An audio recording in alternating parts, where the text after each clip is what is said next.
Picking up where we left off yesterday in The Hunger Games by Suzanne Collins, published by Scholastic Press. Katniss was just come upon by Rue. You know, they're not the only ones who can form alliances, I say. For a moment, no response. Then one of Rue's eyes edges around the trunk. You want me for an ally? Why not? You saved me with those tracker jackers. You're smart enough to still be alive, and I can't seem to shake you anyway, I say. She blinks at me, trying to decide. You hungry? I can see her swallow hard, her eyes flickering to the meat. Come on then. I've had 2 kills today.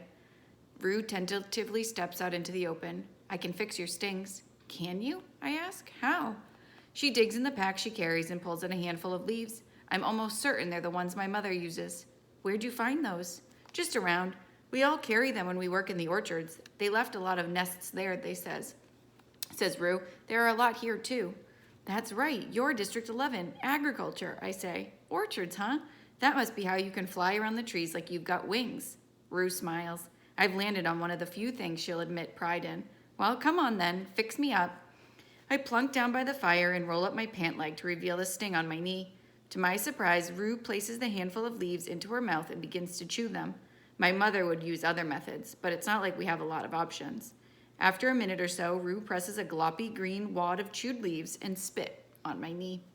Oh, the sound comes out of my mouth before I can stop it. It's as if the leaves are actually leaching the pain right out of the sting. Rue gives a giggle. Lucky you had the sense to pull the stingers out, or you'd be a lot worse. Do my neck, do my cheek, I almost beg.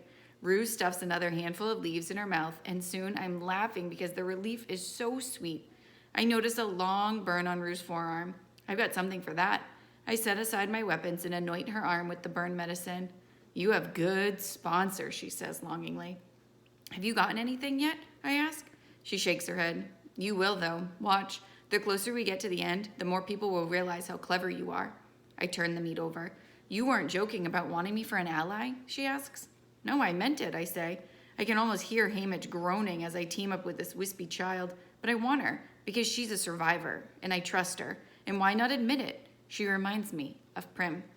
Okay, she says and holds out her hand. We shake. It's a deal. Of course, this kind of deal can only be temporary, but neither of us mentions that. Rue contributes a big handful of some sort of starchy root to the meal. Roasted over the fire, they have the sharp, sweet taste of a parsnip. She recognizes the bird, too, some wild thing they call a grousling in her district. She says sometimes a flock will wander into the orchard and they get a decent lunch that day. For a while, all conversation stops as we fill our stomachs. The grousling has delicious meat that's so fatty the grease drips down your face when you bite into it. Oh, says Rue with a sigh. I've never had a whole leg to myself before. I'll bet she hasn't. I'll bet meat hardly ever comes her way. Take the other, I say. Really? She asks. Take whatever you want. Now that I've got a bow and arrows, I can get more. Plus, I've got snares. I can show you how to set them, I say. Rue still looks uncertainly at the leg.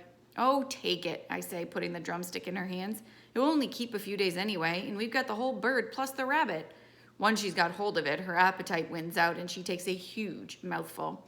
I'd have thought in District 11 you'd have a bit more to eat than us, since you grow the food, I say. Rue's eyes widen. Oh, no, we're not allowed to eat the crops. They arrest you or something, I ask. They whip you and make everyone else watch, says Rue. The mayor's very strict about it. I can tell by her expression that it's not that uncommon an occurrence. A public whipping's a rare thing in District 12, although occasionally one occurs. Technically, Gail and I could be whipped on a daily basis for poaching in the woods. Well, technically, we could get a whole lot worse, except all the officials buy our meat. Besides, our mayor, Madge's father, doesn't seem to have much taste for such events. Maybe being the least prestigious, poorest, most ridiculed district in the country has its advantages, such as being largely ignored by the capital as long as we can produce our coal quotas. Do you get all the coal you want? Rue asks. No, I answer. Just what we buy and whatever we track in on our boots. They feed us a bit extra during harvest so that people can keep going longer, says Rue. Don't you have to be in school, I ask. Not during harvest. Everyone works then, says Rue. It's interesting hearing about her life. We have so little communication with anyone outside our district. In fact, I wonder if the game makers are blocking out our conversation, because even though the information seems harmless, they don't want people in different districts to know about one another. At Rue's suggestion, we lay out all our food to plan ahead. She's seen most of mine, but I add the last couple of crackers and beef strips to the pile. She's gathered quite a collection of roots, nuts, greens, and even some berries. I roll an unfamiliar berry in my fingers. You sure this is safe?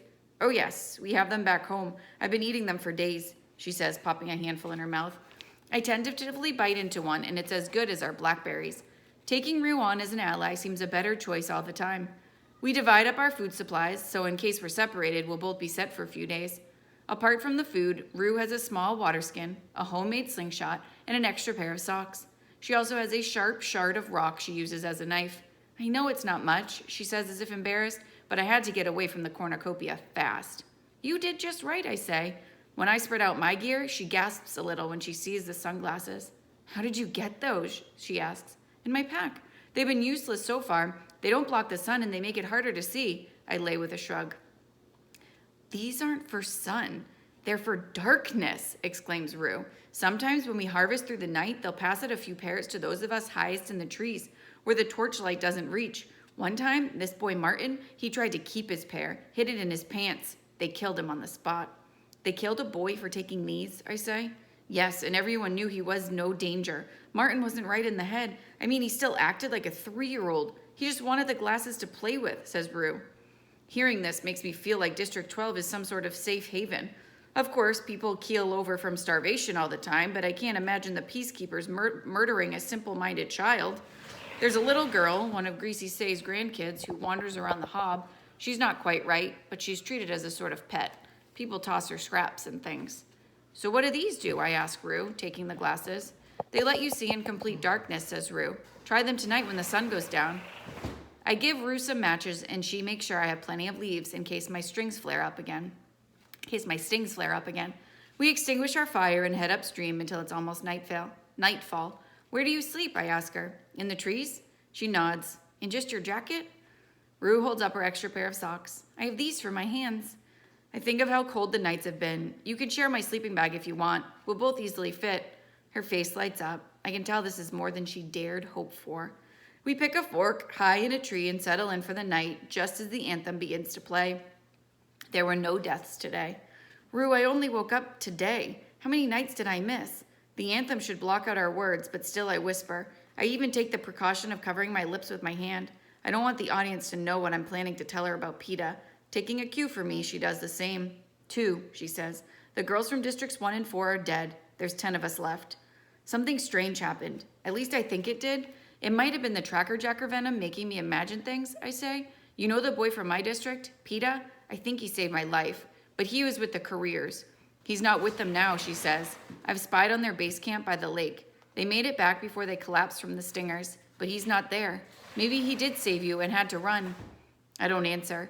If, in fact, PETA did save me, I'm in his debt again, and this can't be paid back. If he did, it was all probably just part of his act, to make people think he's in love with me.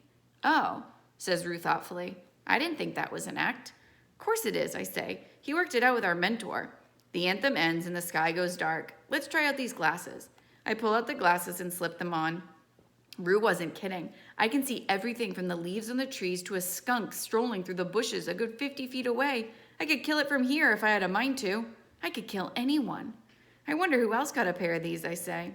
The careers have 2 pairs, but they've got everything down by the lake, Rue says, and they're so strong.